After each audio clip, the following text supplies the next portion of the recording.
तो welcome to my channel friends. ठीक है, आज हम परसेंटेज एक बहुत अच्छी टॉपिक है, इस पे हम बात करने वाले हैं। तो आप ध्यान से इसको देखिएगा तो आप हर एक टॉपिक्स को क्या कर सकते हैं, क्लियर कर सकते हैं। जिसको भी परसेंटेज में दिक्कत है वो हमारे इस वीडियोस को देखें, उनका सभी प्रॉब्लम्स दूर हो जाएगी। जैसे आज हम स्टार्ट कर रहे हैं परसेंटेज। परसेंटेज क्या होता है? परसेंटेज मतलब होता है पर अपॉन में 100। पर अपॉन में 100। जैसे आपका क्वेश्चन में रहेगा 15% क्या है 15%। 15% का मतलब क्या होता है? 15 अपॉन में 100।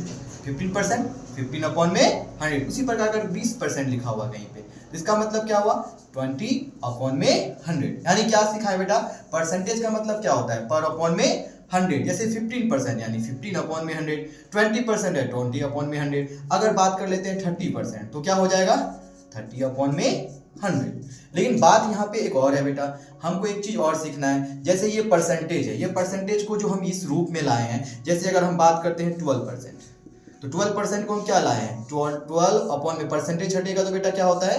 100। अभी जस्ट बताया ना, पर अपॉन में 100। तो बेटा ये जो आपका 12 अपॉन में 100 है, ये कौन सा टर्म का, ये कौन सा फॉर्म है? तो याद रखिएगा ये कौन सा फॉर्म है, तो याद रखिएगा फ्रैक्शन बराबर क्या होता है? फ्रैक्शन बराबर होता है न्यूमरेटर अपॉन में डेनोमिनेटर।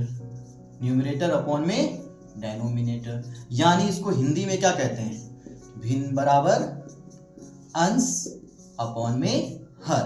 जैसे आपको अभी हम जस्ट बताएं कि 12% है। 12% का मतलब, परसेंटेज का मतलब ही होता है पर अपॉन में 100, यानी 12 अपॉन में 100। तो यहां देखो बेटा, ये ऊपर में जो है ये अंश हो गया हमारा, ये जो नीचे में 100 दिख रहा है ये आपका हो गया हर, यानी और ये जो हो गया आप इसी फॉर्म को हम क्या कहते हैं? भिन्न कहते हैं। इंग्लिश में आपको पता है अंश को हम क्या कहते हैं? न्यूमरेटर। हर को क्या कहते हैं? डेनोमिनेटर। तो अगर आपको क्वेश्चन ऐसा पूछे कि अगर इसमें ये जानना आपको क्यों जरूरी है बेटा? क्योंकि आपको क्वेश्चन आता है बहुत सारा कि आप परसेंटेज को भिन्न में बदले या भिन्न से किस पे बदले? परसेंटेज में बदले। ठीक है ना? तो इन सब चीजों को हम फिर से मैं एक बार रिवाइंड करता हूं। परसेंटेज का मतलब पर अपॉन में 100। जैसे आपके पास क्वेश्चन है 15%, क्या मतलब हुआ? यानी 15 अपॉन में 100। जैसे 20% है 20 अपॉन में 100।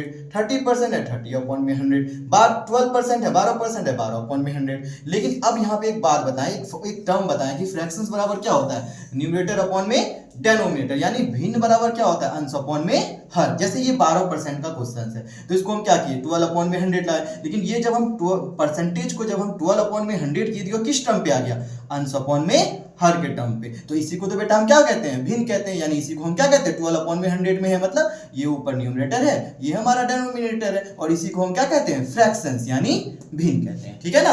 तो अब मेरे ख्याल से आपका ये टॉपिक तो बहुत अच्छे से क्लियर हो गया होगा।